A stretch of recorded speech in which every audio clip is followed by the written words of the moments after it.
charging system troubleshooting, voltage regulator testing, and repairs. The Sportster XL1200S is a great ride. A cruise or brisk run puts a smile on my face. At least it did until I got ready to leave home a few days ago and discovered a low charge on the battery. Charging systems on motorcycles are critical. Many bikes without a kickstart lever cannot be push-started. Mandatory headlights make this even worse. If you get the engine running, a non-charging electrical system kills the engine in minutes. Importantly, modern EFI will not operate below a certain system voltage. Ignitions often depend on battery voltage as well. Fortunately, the low battery symptom was in my driveway and not 40 miles from nowhere on nearby US Highway 50, which is nicknamed the loneliest road in America. I pushed the Sportster onto my lift and began troubleshooting. Battery voltage read the same whether the engine was running or static. My biggest concern was the stator and rotor. A pain to access, these parts can also get expensive. The motorcycle has just over 10,000 miles on the clock, and a stator failure would be surprising. According to online Sportster forum rumblings, however, these OEM parts and the voltage regulator were failure-prone in the era when the 2001 XL1200S was in production. My first test would be the stator and alternator output, which can be checked in minutes on the Sportster. The 2-pin plug for the stator wires is readily accessible near the voltage regulator. A simple volt-ohmmeter with an AC mode can read the output. Unplug the leads and set the VOM dial on AC. I use the 200-volt scale here. With the battery charged, start the engine. Place a meter probe in each socket on the stator output plug and test for AC voltage output. I did this test and the alternator put out approximately 23 volts AC at a 1000 RPM idle. Each 1000 RPM increase should bring the output up 20 more volts. Around 3000 RPM, the reading was near 74 volts AC. This is optimal for the Sportster, and I sighed in relief. Cash register bells quit ringing. The time on the lift would be minimal. At this point, I load tested the battery and checked over all the wiring. Voltage dropped to 10.6 volts during a 15 to 20 second 100 ampere-hour load test. The battery rebounded immediately, and static voltage showed that the battery is in excellent condition. This reflects the previous owner's use of a battery tender. The sealed battery is now 3 years old and still fully functional.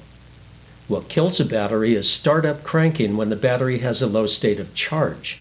The alternator hits a battery with a high flow of amperage that cooks the battery. An important wire to check is the battery lead to the voltage regulator. The continuity and ohms resistance between the regulator end of this lead and the battery's positive post should be tested and confirmed. A crucial issue on Harley-Davidson models is grounding of the voltage regulator case to the motorcycle's frame. The powder-coated frame means that the regulator depends on its attachment screws for proper grounding. I run a ohms resistance test from the regulator's uncoated fin edges directly to the battery's negative post. A simple continuity or test lamp test is not enough. Ohms resistance is important.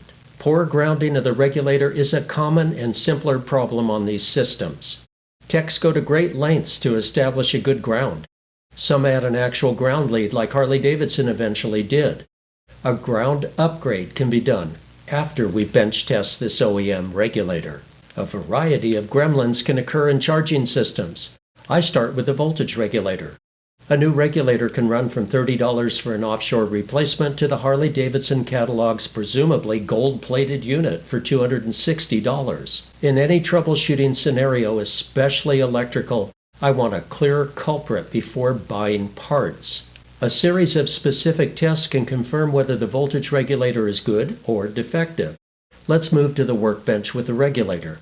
I'll explain how this regulator or rectifier operates and demonstrate clear steps that confirm the regulator's condition. The rectifier function of the regulator converts AC current to DC voltage. This is done with the use of diodes. The diodes act as one-way regulators of current flow. Current can only flow one way, so the AC current becomes DC when it passes through the diodes. In this first test, the meter is set on diode mode. The negative probe is placed in the battery lead. The positive probe is touched individually to each of the prongs on the 2-wire plug. A reading of 0.5 volts or higher should appear on the meter for each probe. One prong reads voltage. The other prong reads no voltage at all. Now the leads get switched, and the positive probe goes into the battery socket, while the negative probe touches each prong of the stator plug. The stator plug prongs should be touched individually with a reading of open or infinite. One prong passes this test, the other fails. Note the reading on the second prong. A momentary number flash indicates that the second prong is not infinite. Let's repeat this test to clarify. Set on diode, the negative probe goes into the battery lead. The positive probe is touched to each of the poles individually on the stator plug. And note the voltage. We want to see a voltage in range of 0.5 to 0.8 volts. This is called forward voltage. One prong meets this standard. The other prong is open or infinite and fails. Even though the tests conclusively tell us that this is a defective voltage regulator, there is this final test. First, it's positive probe to the regulator ground and negative probe to each of the stator prongs individually. We're getting near 0.7 volt forward at each prong, and this would be normal. Reversing the probes, negative to ground on the regulator, positive to each of the prongs individually. This should be open or infinite at each prong, and it is. The regulator passes this test. So the regulator has failed one of the important tests and is defective. It's time for a new regulator. Given that the original regulator lasted for 10,000 miles, I'm going to pass on that. This is an inexpensive offshore unit that got great reviews at Amazon. I'm going to make some modifications here so that this regulator will ground better than the original did. The mounting method depends on the screws for creating a ground to the frame threads. The motorcycle's frame is powder coated. The screw threads are bare. On the regulator, I cleared away the powder coating around the screw holes and also opened a very slight trough to the outer edge of the casing. The backside of the new regulator is bare metal. This is an aluminum casting. Aluminum is a good conductor. The thread holes at the frame are bare. I left them factory. The screws that go into those threads are self-tapping, which makes them a clean cut into the threads. This is to create an interference fit and snug ground. I'm going to enhance the ground connection to the frame.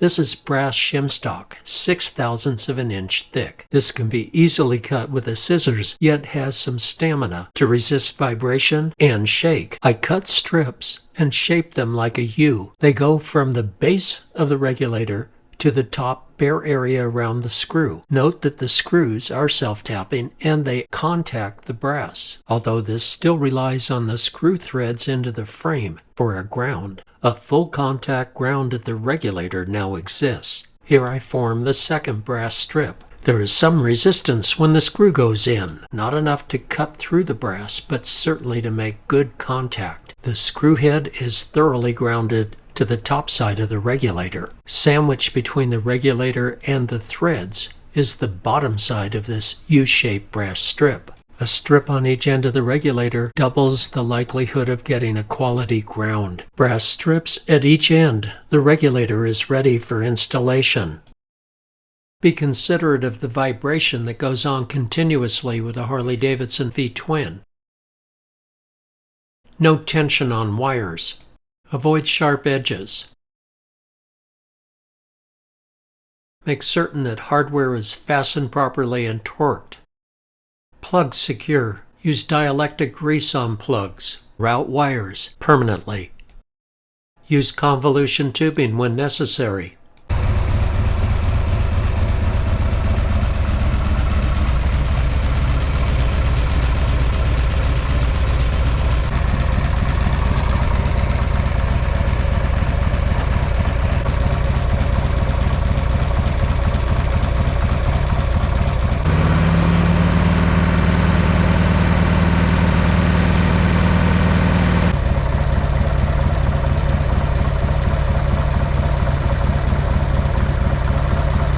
So now we know that the regulator was defective. A new regulator installed. The battery voltage at startup hovers around 14.5 volts DC with the engine idling and all lights burning brightly. The new regulator is adjusting peak voltage as the stator's AC output climbs. Voltage gets regulated, and there's no overcharging.